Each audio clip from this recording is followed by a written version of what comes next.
But while I may be the first woman in this office, I will not be the last. Because every little girl watching tonight sees that this is a country of possibilities. And to the children of our country, regardless of your gender, our country has sent you a clear message. Dream with ambition, lead with conviction, and see yourselves in a way that others may not, simply because they've never seen it before. But know that we will applaud you every step of the way. Kamala Harris is the first Black, the first Asian, and the first female Black vice president-elect, let me be politically correct, in United States history. And here's how she's been breaking barriers her entire career and has most definitely inspired generations to come.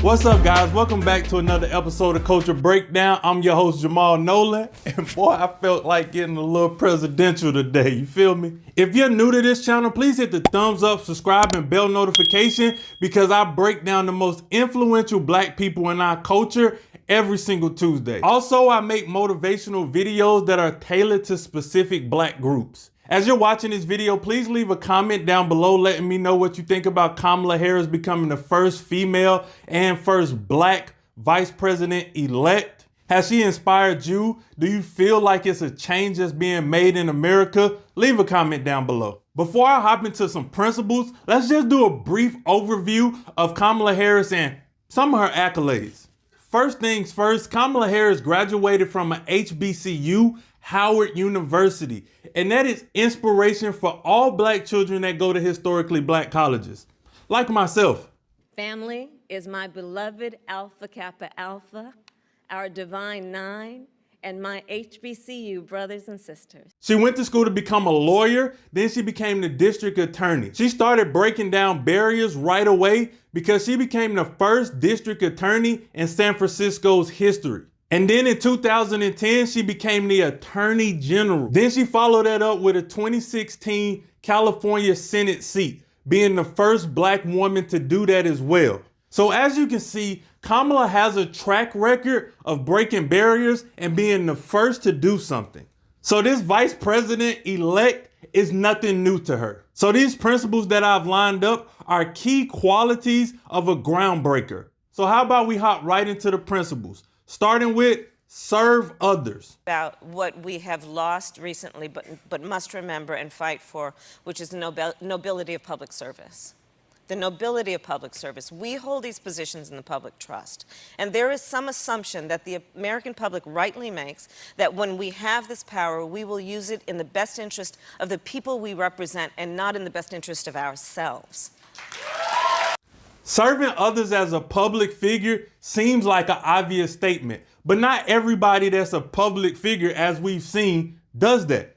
Kamala Harris takes it to the heart that you are supposed to serve the people. And I think that translates in so many different areas of life. There's a quote by Zig Ziglar that says, if you help enough people get what they want, you'll have everything you want in life. Profound words from Zig Ziglar, but back to Kamala, she has lived a serving mentality. This is something that has, quite frankly, served her very well because she's continued to move forward in her life, but the people that she's serving understand that she cares about them. And that is a high quality to have when you're a public server. If you guys like content like this, where you're getting breakdowns, value that can add and contribute to your life, you should think about joining my Level Up course. The course is complete, and I did an entire vlog series on how I created the course, but the course will be going on pre-sale December 1st. So be looking out for the pre-sale, and you guys are gonna get right back to the principles. Another thing that Kamala did to break barriers is she made sure she was in the room where it happened. That's a Hamilton reference, by the way, but that's principle number 2 as well. There is certainly a role on the outside, but we also should not take ourselves out of the opportunity to be on the inside and have an impact there and be an ally to what we need to do around reform from the inside. Hold on. I totally agree with you here, Kamala. Let me speak for just 1 second. I'm speaking. Yes, ma'am. I apologize. I did not. I know better than to disrespect a black woman when she talking. And I'll give you another example of what it means to be inside the room. When I was DA, I cannot tell you the number of mothers, and in particular black mothers, who would come to the front window of my office and they would say to the receptionist, I want to talk to Kamala, and I don't want to talk to anybody else but Kamala. And I would go to the window and I'd bring them back to my office and they would cry. Being a prosecutor doesn't necessarily sit well with a lot of people, but Kamala understood that in order to affect change, you have to be in the room. And that is something that we've learned as a culture within the last couple years. There are people in major positions making decisions for us that don't benefit us, they only hurt us. And that's because they don't have enough black people in the room. If you can think back to some of the critical mistakes big companies made, like in the clothing departments and all these other things that big brands were making, they didn't have enough black people in the room to make these decisions. So when we talk about on a political level, you have to be in the room to affect change. You know, there's not always people with ill intentions. There's just people that don't understand. I remember watching a video with Meek Mill saying like, he was explaining to Robert Kraft and other billionaires his experience as a young black man growing up in America. And he was saying they just didn't know. They didn't even believe it. Just not having the same perspective as another individual is a huge deal.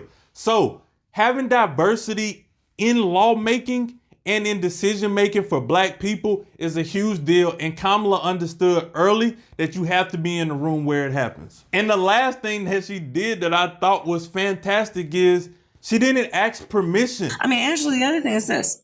I was raised with many principles that we were taught, and one of them was self-determination, which is, you know, the way what that meant to me then and now is, you know, you don't need to ask permission. Just go in there and get it done. And there's something people should know about themselves. I'm not so good asking for permission. So when I wanted to change the criminal justice system, and I felt strongly about that, I decided, well, why don't I become a prosecutor in a way that I will be on the inside where I can be making the decisions, and also, frankly, where I can be a voice for the most vulnerable in our community. See, that last principle is one of my favorite principles from her, because you can't just go around asking people for permission. Hey, can I help black people? Hey, can I make this change? Hey, can I do this? Can I do that? No, just do it. Just make the change. Don't ask permission, ask for forgiveness. Go for it. And she was in position of power. She said, I wanted to be in position of power because I wanted to affect change. That's how you do those things. So those are my thoughts on Kamala and how she was able to break barriers and find her way into the vice president-elect position. Bravo. Like, this is such a meaningful step for black people. I think it's even bigger than Obama becoming the president, because she's not only just a black person, she's a female. To hold that kind of position of power, I'm excited to see what the country looks like, to have a strong black female who's been the backbone of this country for years, to be in a position of power and able to have an opportunity to affect change. Because black women care, they're strong, and they also are the most compassionate individual people on this earth. So we are going to see what it looks like when somebody is in the White House ready to make change, aggressively looking to make change. Appreciate you guys watching this week's episode of Culture Breakdown. I am officially back to the breakdown, baby. What y'all think about this presidential look, man? Like, comment, and subscribe, and I'll see you guys in next week's episode. I'm out.